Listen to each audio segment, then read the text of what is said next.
Hi, my name's Helen Trasui, and welcome to the first of my potted webinars. Over the last 2 years, I've been doing a number of webinars, mainly in the area of dyslexia, but also other learning differences. It's an area that I'm very passionate about, partly because I'm dyslexic myself, but also because I've been working with dyslexic students for the last 20 years. And I see that when they get the right resources and the right instruction, they can really flourish. But equally, when their difficulties are ignored, they can lose their self-esteem and confidence. And it's very hard then for them to catch up and to make the progress that they really should. Over the next few months, I'm going to be doing a number of potted webinars. So a shorter version of my normal webinar, which is 45 to an hour long with Q&A. In these ones, I'm just going to highlight little aspects from each webinar. So today, I'm just going to focus on why. Why should we intervene early for dyslexia? And it's a good question. Having worked in education for the last 26 years, I've heard many different viewpoints on this. A lot of people are against intervening or identifying early. They're scared of labelling children, and they think that somehow it will have some detrimental effect, or if they label them, the problem will become worse.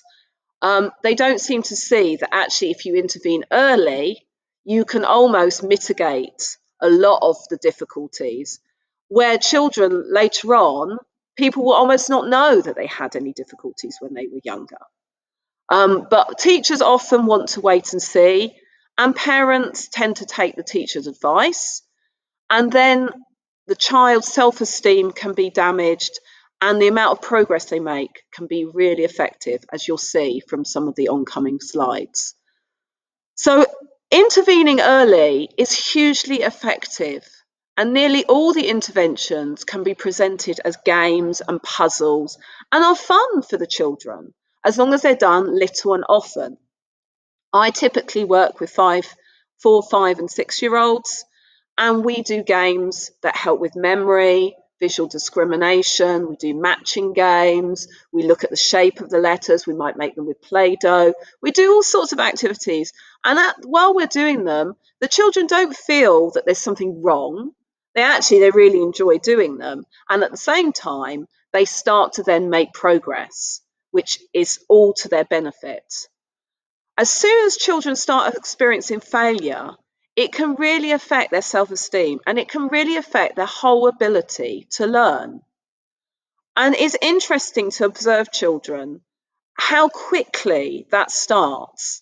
So typically in the British system, we would start teaching the alphabet at the age of 4 or 5. And a lot of children pick it up really easily. They almost instantly know the letters. And those children who are left behind, who can't remember the letters, don't recognise their name, they quickly realise that something's not quite right. Why does my friend know what all these letters are and I don't know what they are?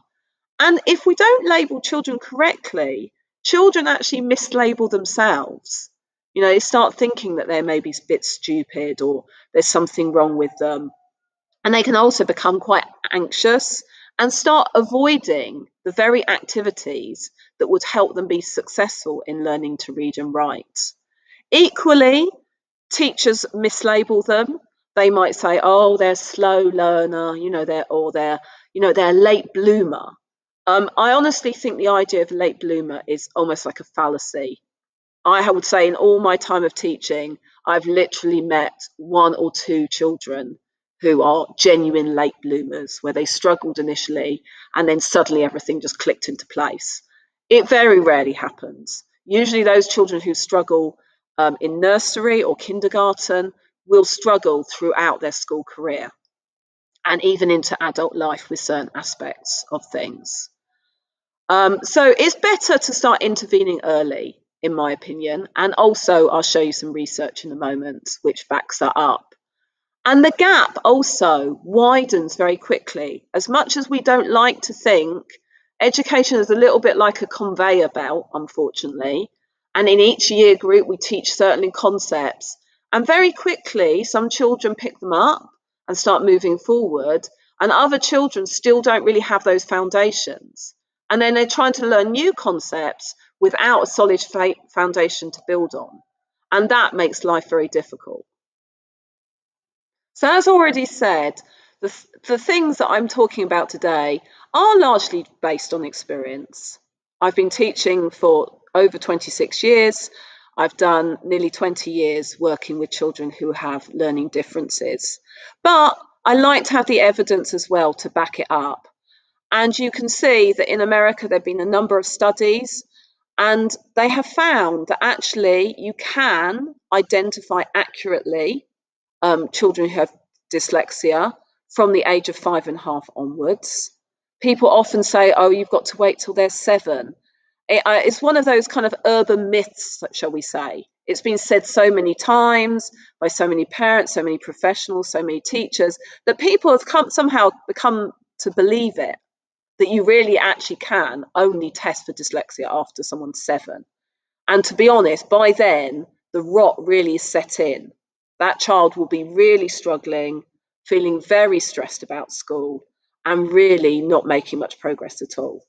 But that can all be prevented because there is a real window when children first start learning the alphabet. And actually, I would argue before that, when they're in preschool, if you know your child's likely to be dyslexic, there are lots of preschool activities you can do to do with motor skills, to do with visual discrimination, matching, memory games, lots of things, auditory, listening activities, lots of things that you can do in that preschool time.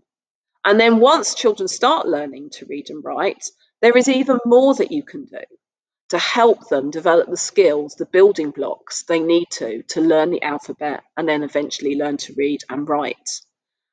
So those children who receive intervention in grade 1, that's an American grade 1, so children who are about 5 or 6, if they've received that intervention as they're starting to learn to read, they can catch up, or the gap never actually, the gap never forms in the first place. But they can make very good progress to the extent that by the time they get to grade 5, 6, and they go into secondary school in the English system, people almost don't notice that they have difficulties with reading and writing. By then, they do have other difficulties because the difficulties are more to do with organisation, time management, being forgetful. I have to say, as an adult, I still struggle with lots of areas of forgetting my PIN number, for example, not being able to follow directions that people give me. Someone recommends some great product, and the next minute it's just, whoop, it's gone. No idea what they recommended or what it was called. So the way that dyslexia affects us changes as children get older. But certainly, dyslexic children can learn to read and write with the right intervention. And so, as you can see, this study by Valentino shows if you intervene early, those difficulties can be almost negligible. That's my dyslexia there. Hard to say certain words. But if you wait, if you do this wait and see, those children, their actual ability to learn to read and to learn to read effectively is then effective for the rest of their school career. So it's a huge difference, and there's no need for it. One of the things to say is that interventions for dyslexia are not harmful. If a child isn't dyslexic, and it's very rare, to be honest, it's very rare that someone is flagged that they might be dyslexic and then they turn out not to be dyslexic. I've actually never experienced that happening.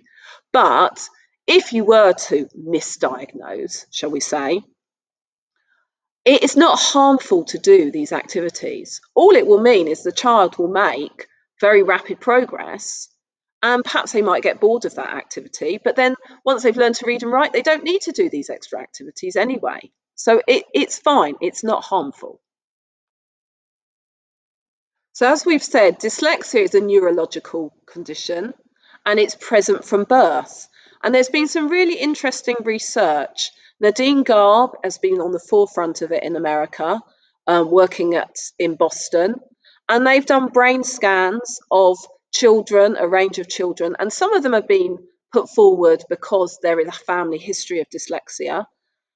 And they can already see in children as young as 18 months old that there are brain differences in the way that children who are dyslexic and children who aren't dyslexic process information. Those differences are there long before they hit preschool or even long before they learn to read or write. There's been some interesting studies at MIT where they've looked at the fundamental difference between a dyslexic brain and a non-dyslexic brain. And the main difference is to do with the automaticity of processing. So a typical person, when they see a picture or they see letters, their brain processes it and they remember it. And so next time, they don't process in the same way again. They realize they've seen it before. And so they get a much more instant response. Equally for things that are heard, auditory information, familiar voices, familiar sounds, those are remembered. They become an automatic recall within the brain. The difference with dyslexics is that those connections don't happen. So I often say it's a bit like Groundhog Day. You know, it's like they've never seen it before, and they're having to process the information afresh every time they come to it, which is why reading and learning the alphabet can be so frustrating, because they're just simply not remembering from one day to the next. So it's time for me to wrap up today's mini webinar. I hope you found the information helpful. Do check my website, Twice Exceptional Learners, or click Meeting to find out more about my other webinars. And there will be more appearing on my YouTube channel too. So hope to see you again soon. Bye.